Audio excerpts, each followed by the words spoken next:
Hey y'all, hey, so I'm back with another video. I did a life update about a month ago now. Just updating you all on my journey, where I am now with this Gerd journey. I started my videos about 2 years ago. Took a break from YouTube, so it's been 2 years and I'm just now coming back and just updating you all on my journey. Things and ways have I overcome it, foods that I'm now eating that I definitely wasn't eating before. So I said in the last video that I did with my life update that I probably was going to do a part 2 answering questions from the comments from all my previous videos from 2 years ago. It was about 5 of them, and collectively it probably had over 100 comments with all 5 videos combined. So I have been going through it, seeing the ones that I skipped over, and even with my new videos that I'm now posting since I've started back posting a month ago, I'm seeing basically maybe the same questions that I have been asked or new questions, and it all kind of circles around reversing my Gerd. Is my Gerd reversed? How did I feel better? You know, foods that I eat and things like that. So I'm just gonna go over things that I left out from the previous life update video and just add on to it. I got my tablet so I won't forget a question or overlook a question. So here we go. So first question, is my Gerd reversed? No, it is not. My Gerd is not fully reversed, but my symptoms are very minimal. In the beginning, everything ached, from headaches, chest burns, stiffness in my arms and my fingers to my legs and my toes, all of that. Everything hurt. You know, the basics that you go through with Gerd, the fatigue, the heartburn, the headaches, the dizziness, all of those things was like times 20 in the beginning, and I could not get control over it. So I guess I'm just gonna touch on that first, just to let you know how did I overcome at least those symptoms, like the basic symptoms, the main symptoms that we have when dealing with Gerd. So to answer all of those questions in a nutshell, to get rid of basically my fatigue, definitely my headaches and my heartburn, and also my stomach aches, I basically changed my diet. Changing my diet and sticking to it, and I mentioned before and I will forever mention again, greenery. Green vegetables are a must. Green vegetables are very important in the Gerd diet, so I have learned for myself. And I'm just going to speak on me and the situation that I have gone through and how I have dealt with it and what works for me. So I'm not going to speak for everyone because I know it's different strokes for different folks. But for me, green vegetables are it, okay? Especially with the good health.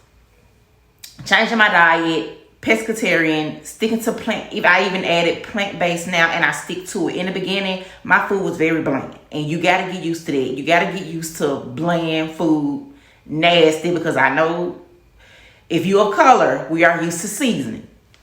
You can't have it, okay? Sometimes, most times, I will cook my vegetables plain. Just put them in a pot and boil them and eat them just like that. So I can get all the nutrients, everything that was in them, fill my gut up, make me feel better. I needed it. It was good for me. I felt better afterwards. I didn't have any aches and pains. And when I noticed that it was really working for me, I stuck to that and I kept it in my diet. And I made sure that I had at least 2 vegetables with each of my meals every day. So that was the main thing I did to basically get rid of headaches, stomach cramps, and also my fatigue. Was with green vegetables, just dieting and sticking to it. So also in the beginning, at least of my journey, and I don't know if you all went through it as well or are going through it now, I had to sleep at an incline, which meant I had to sleep basically sitting up.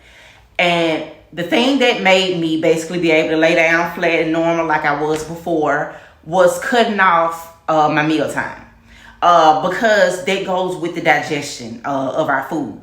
It takes, I think, a normal person that doesn't have our issues, food 3 hours to digest, if I am correct, and if I'm not, correct me if I'm wrong. And for us, it's longer than that. So I used to cut off my food at 5 o'clock. Maybe sometimes I try to push it to 5:30, but I would not eat after that. I don't care for a little snack, little nibble, little nothing. Get you a drink of water and lay your butt down and go to sleep. Do not eat past that. And when I noticed that was helping me, I just stuck to it. I stayed true to that. And, you know, before I knew it, I was sleeping normal. I was able to get lower and lower and lower in the bed till I was flat on my pillow. You know, I like to just sit up, prop the pillow up anyway, but just having to sleep straight up, you know, like you're a bat hanging upside down, basically. No, I didn't have to do that anymore because I would cut my meals off at 5 o'clock at the earliest, 5:30 at the latest. Like cutting it off completely. No snacking or anything. Just cut my meal off so I can give my food the proper time to digest. Because what that is your food is pushing it back up. And it's almost like you're choking on it, and it wakes you up and it gives you anxiety. So therefore you have to sleep sitting up so your food can go down properly. So that's what I did to take care of that problem. Okay, so I was also asked about the feeling of fullness of your stomach, like all the time, even without eating. I used to go through that, like, and I wasn't overeating because I was barely eating, because like a lot of us, we fear food because we don't know what we can't eat because everything makes us feel bad. So with that, I would just eat in moderations. I would just really eat smaller portions of food just to cover myself. But I would try to stretch as much as I can to morning, lunch, and dinner. Like breakfast, lunch, dinner. I'm sorry, I said morning. Breakfast, lunch, and dinner. I just would eat very small portions, or either I just cut it to either breakfast and lunch or lunch and dinner. I would not try to eat throughout the day. Just in smaller portions instead of like eating like a big meal. Like for dinner, we may have meat, 2 vegetables, sometimes even bread. No, you can't do that. You're gonna have the problem meat and a vegetable. Definitely not the bread, okay? Because bread, it triggers us as well. I had to learn to get the right brand of bread that I've showed y'all in a previous video. If I find a picture of it, I might insert it. But that bread works for me. Just plain wheat bread. I don't do white at all. Plain wheat bread wasn't cutting it for me. I found this bread. I stuck to it. It worked for me. So that's the bread that I have been using since 2020. And here's 2023, and I'm going to use it for the rest of my life. Because I like cold cut sandwiches and so on and so forth. I like toast and all of that. So, yeah, I just, you know, cut my meal size down and eat in smaller portions. And either if I'm going to do breakfast, lunch, and dinner, I'm going to do very small portions. Or either I'm just going to do breakfast and lunch, or lunch and dinner, and probably not even snack in between, to be honest. Skipping a meal for the whole day, I don't think that's good. I know you might be scared, and you may, because I have skipped meals, but I just learned to just get a better control over it and just to eat in portions. So I was also asked about burning and itching feeling all over your body. So I learned with that feeling that was related to my vitamin D. You know, I was vitamin D deficient. I have mentioned that many times in many videos. I was vitamin D deficient. Now, I will say this. I didn't learn I was vitamin D deficient, and not even at my doctor's appointments that I was going to, that I was keeping regularly, and me going to the ER almost every day, all day, with them checking me. They didn't even tell me. I didn't learn that I was vitamin D deficient until the second round that they tried to put me on another PPI because they thought that omeprazole was not helping. I went and got a second opinion from a nurse practitioner, and not the doctor that I was seeing on a regular. And she heard my story, and she told me, let me check your vitamin D levels because that sounds like that may be it. So, and it was. When she checked my levels, she called me back and she was like, hey, this is what's going on. I'm going to put you on this pill. It's the highest dosage that you can get for vitamin D. You're going to take 1 pill a week. It's just 1 pill. You get 4 pills, so you're going to take it for a month, just 1 pill a week. So for 4 weeks, I took that pill. I was back to myself. Actually, it helped my fatigue as well. It helped my fatigue. It helped the itching and the burning.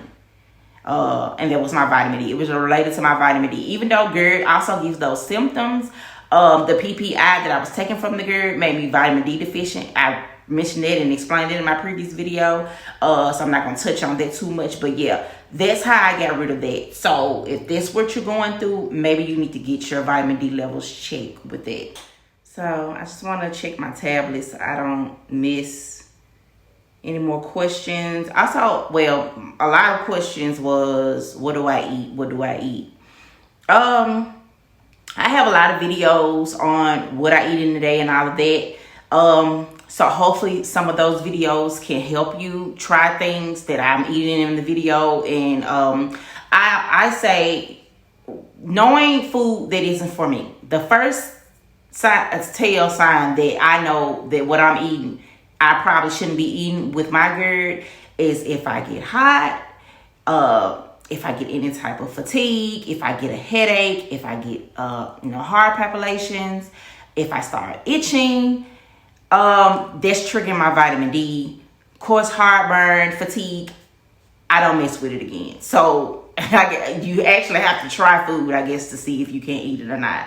It's just like if you didn't have GERD, you try food to see if you like it, and if you don't like it, you don't eat it. So it's basically the same thing. So that's how I learned to add things to my diet, because 2020, 2021 was some of the hardest years for me with dealing with GERD on what should I eat. Because even though my vitamin D deficiency made me anorexic, and I was very thin, me not eating probably was helping my weight loss. So like I mentioned in the previous video about that, when I saw I could see my bones and I started to get scared, and I looked up healthy fats. So that's what I did. I basically went to Google and looked up healthy fats, and then I broke it down to what are healthy fats that people that have GERD can eat.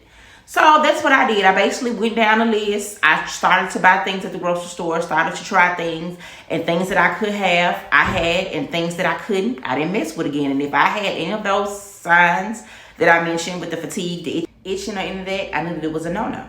So hope that helps. I hope everything that I'm saying helped y'all. I'm trying to, another thing about me snacking. I have a video on snacks. I couldn't make the video extra long because I can't remember everything that's in the video. Okay, I see I have watermelon, almonds, I have a turkey sandwich, the little wontons and all that. Okay, so those things, yeah, but I have a ton of other things that I snack on, like baked chips made by Lay's, oatmeal, just plain oatmeal cookies, none frosted, guacamole and chips, or guacamole with carrots. I like to make, I think in the video I kind of made like a smoothie, but I like to freeze it and kind of make it almost like a yogurt or some ice cream or such, and put almonds and strawberries in it so I can eat it. Just reminds me of ice cream, because I don't know if others can have ice cream. I just won't even touch it. Like stuff that they say we cannot have, I'm afraid to touch. I went out to eat at a restaurant one time, and they mistakenly put pepper on a part of my food, and it did me terrible. I was hurting so bad. My stomach was in knots. I could not stand up straight. So things that they say we have to stay away from, I stay clear of. So I won't even touch it. Anything else I snack on that may not have been in that video that I haven't mentioned?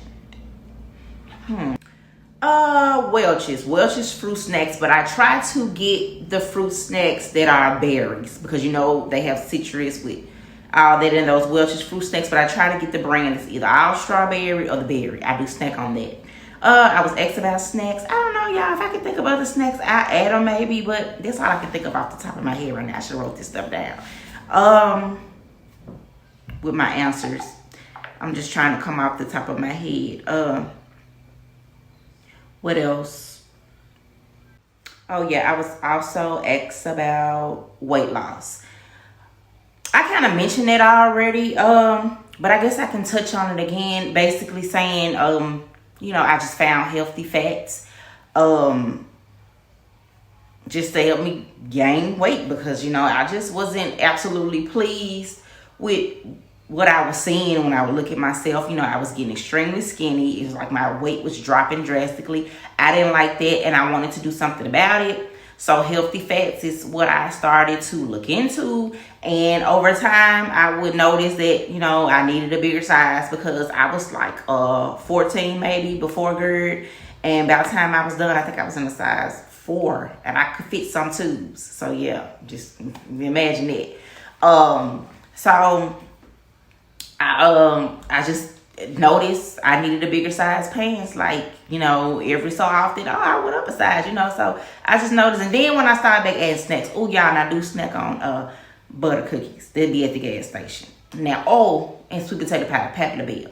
I do that every now and then. And Kroger has a brand of sweet potato pie too. I do that around the holidays. I do that. I do snack on those around the holidays. The holidays are coming up. I'm probably going to snack on that.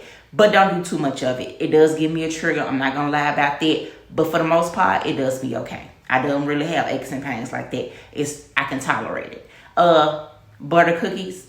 I don't know if they have butter cookies in the city where you reside, but they used to be called Eric Mamas. I don't know if they're just here where I live, but they are in a clear package with a yellow label. I don't know what they call them now, but the previous name was Eric Mamas. They are so good, remind me of school cookies. Those are my guilty pleasures. I snack on them. I just had some yesterday. I also snack on them. So they probably help with the weight gain. But yeah, those they help me with my weight gain, and yeah.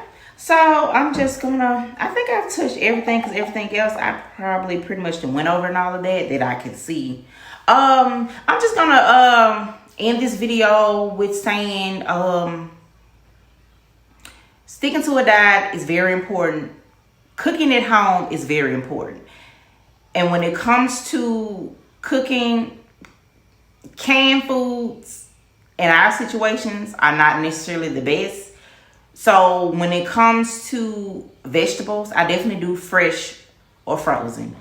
And I try to cook at home a lot versus eating out. And if I do eat out, I'm going to a restaurant and I'm telling the waiter or waitress exactly how to cook my food. No seasoning, grill. I know that they use oil at a restaurant. It doesn't necessarily bother me, but I don't want them to use butter. So I don't know if they do. I can't really tell, but I really haven't had anything happen to me when I eat out. I don't do as much, but I do eat out sometimes. And if I want to do a fast food, it's going to be Subway. I'm just going to do a turkey sandwich on wheat bread, toasted with cucumbers and honey mustard, because I love my honey mustard, because it's like my seasoning, because most of my food is definitely bland still to this day. And I think I'm going to keep it that way just because I don't want to hurt. I remember adding tasting seasoning by mistake and what it did to me. So I'm kind of still got a fear from that. And yes, I hope this video helped. I hope it answered a lot of questions from the comments. But I always feel free to ask me questions. When I see it, I'm going to respond back. I love to get you all's questions, because just like you, I still have questions. I will mention this also. In the beginning, with pretty much a lot of this stuff, what people have asked me in the comments, and I've addressed in this video and on previous videos, I will plug him in again, and I'm going to add his picture this time. Austin, I still can't pronounce his last name, but here it is on the screen. He helped me a lot. He has a lot of videos dealing with acid reflux, if food is getting stuck in your throat, because I had that a lot in the beginning. Food will get stuck right here or in my chest. And he has a lot of exercise to help the food pass down. Carpal tunnel, I dealt with that with my Gerd. He has exercises on that. Brain fog, because we get a lot of headaches. He has exercises on that.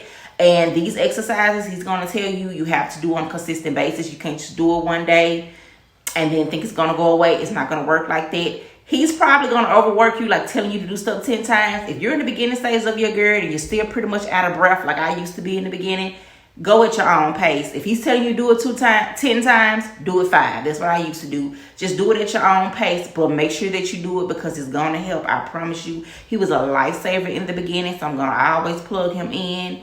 Go to his YouTube, type in, his name, what you're looking for. The video should pop up, and he can help y'all. He really can. He's good. Yeah, so that's it. It's another video, y'all. Next video, I'm probably going to be dropping cook with me. So there's going to be another recipe with things that I eat that is Gerd friendly and gut friendly. I know I got my southern accent and it's thick, so I don't know if y'all can understand me sometimes, but I noticed that when I say gut, it sounds like another word, but I'm saying good, G-U-T. So I just had to say that because I know my accent is really strong. I'm from the South. So my next video is going to be a cook with me. So I'm going to definitely always post meals that are gut friendly and Gerd friendly. So I'm going to continue to do it throughout my journey on this YouTube channel. So yeah, I'll be looking forward to that. And everybody be blessed and healings on your Gerd journey and blessings and all that good stuff. See y'all next video.